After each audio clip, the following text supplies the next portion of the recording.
it's been some time, guys. I'm super sorry. Just been really busy with life.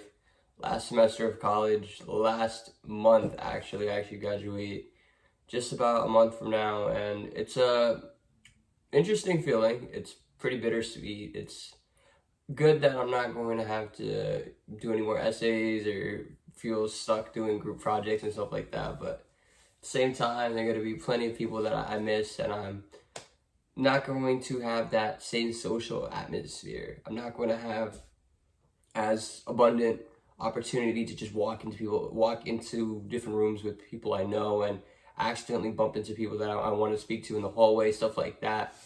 And it kind of sparked the topic for today's video of how to build that social skill set, or how to build that social network after you graduate school. It's very different after you are no longer considered a student.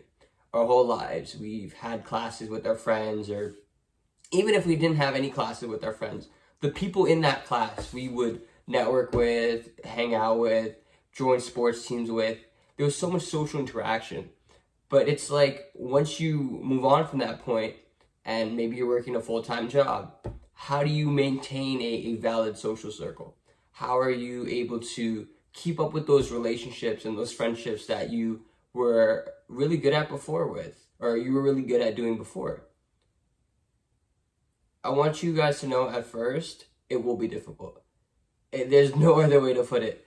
But in terms of how you actually can make time for these people, it's really on how bad you want to keep this friendship going, or how bad you want that new friendship with maybe a coworker to begin.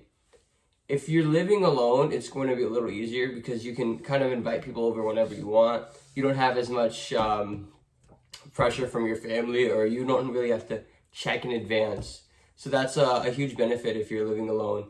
And there's a lot of activities you can do, and you kind of want to start off slow.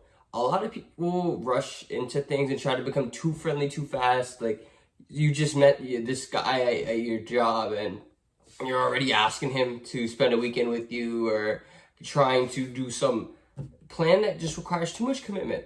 You want something that you can invite that person to, and they can say yes, they could say no, but regardless, you will still go and have a good time. You want to take advantage of plans that are already happening, or events that are free to the public, and encourage a wide group of people to go and aren't very limited in a social setting. If there's a concert playing, like not an official concert, but there's some guy with the guitar, or it's someone that's not as popular of an artist, and they're just playing out and about, and there's a bunch of people crowding around, that might be a fun activity to do. Or you can go to festivals. If cities have festivals, you are very lucky. I think this is really essential, and this is super easy for a lot of people to just kind of walk in and kind of blend in with the crowd. You're not going to feel like you're standing out, or if you're just in there vibing along to either the music, or there might be some shops around and you can go and enjoy that. If you're more introverted, I think that's really, really good for you, because you're not going to feel too outside of your comfort zone. But if you're extroverted, there's really nothing stopping you from the activities that you want to do with the person. It's just more so, take it slowly and build that relationship over time.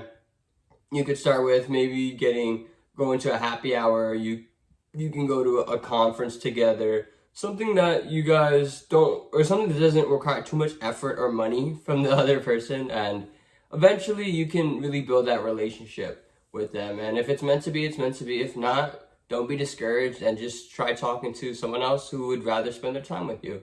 It's not super difficult, but it's going to be a lot of no's at first, because now when people are in corporate, they don't have the same amount of time as they used to.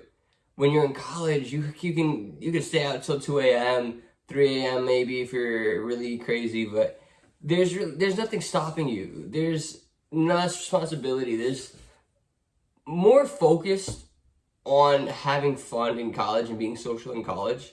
Whereas once you leave that state, a lot of people kind of just keep to themselves, and they're so focused with their own life, and it's just something you're going to have to adjust with. But there's nothing that's too impossible. It's nothing that is going to be that difficult for you if you really try for it. It helps being in this nice city, or a major city, because there's plenty of people to rub shoulders with. There's plenty of people to run into. regardless if you know them or not, there's just so many different faces that the likelihood of you meeting somebody that you connect with is there.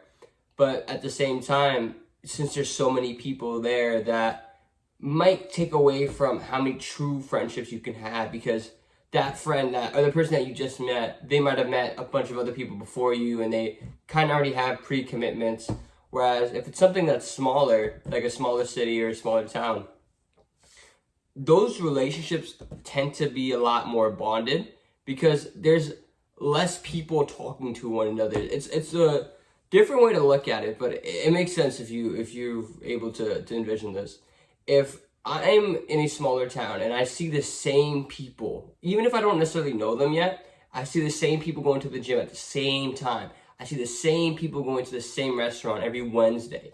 You kind of establish some sort of recognition with that person, and they see your face so many times that it's almost less scary to interact with you, or you feel more comfortable already just because you're so familiar with seeing that person. Whereas in a city, there's so many different faces that you might run into some person at a shopping center, and if you don't ask them for their contact information, you will never see that person again. The likelihood is so rare just because of how many people are in that area. So it's a toss-up, but regardless of the environment that you're in, if you truly want to make those friendships and really build that social circle, you have to go out of your way to make the first move. You have to be fun. You gotta have something either about your personality, or you just know fun things to do in the area that other people will enjoy doing. And C, if you are getting rejected or if you're getting shot down, you can't give up right away. You just have to keep going, and eventually you will find your friend group and you will really build that social circle.